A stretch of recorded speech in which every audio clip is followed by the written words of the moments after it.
Now that you have your supplies out, the first thing you need to do is fortify your doors and windows.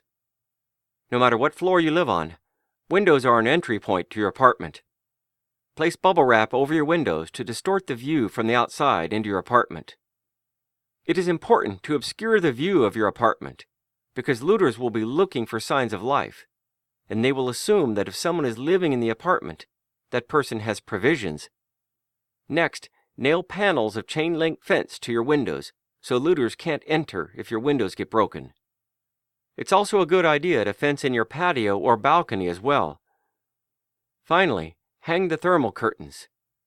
At night, always keep the curtains completely closed so no one can see inside.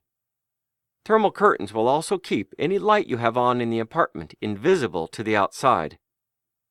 The best type of door for your security is a metal fire door, but most buildings won't allow you to install one as a front door.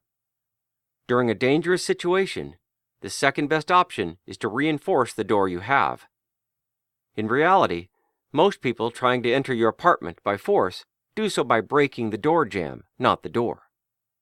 Typically, door jambs are weak and held together with a few small screws. If you know how, reinforce the door jamb, hinges, and strike plate with long wood screws. If you are not sure how to do this, there are many videos and articles online explaining how to best approach the subject. Reinforcing these areas is actually pretty simple, but takes time. To reinforce the jamb, just remove the doorstop and replace all the screws with wood screws that will drill into the stud. Then pop the doorstop back on. Do the same thing with the screws in the hinges and the strike plate, making sure all the new screws drill into the stud.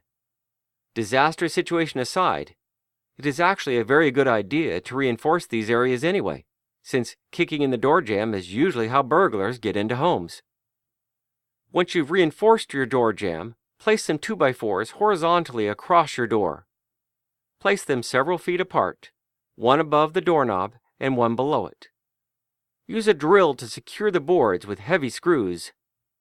If at all possible, make sure some of the screws drill into the studs around your door. Don't place wood vertically or diagonally across the door, as this won't really do anything except waste wood.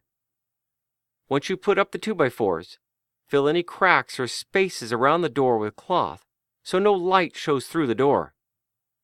One of your best lines of defense during a survival situation like this is to make it seem like no one is in the apartment.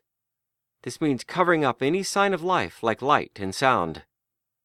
Looters are less likely to enter your apartment if they think it is empty, because they will assume there are no supplies inside. For additional security, hang a door alarm on the doorknob and place motion detectors in your apartment's high traffic areas. These alarms will not deter a looter, but they will give you warnings so you have enough time to prepare to defend yourself or escape.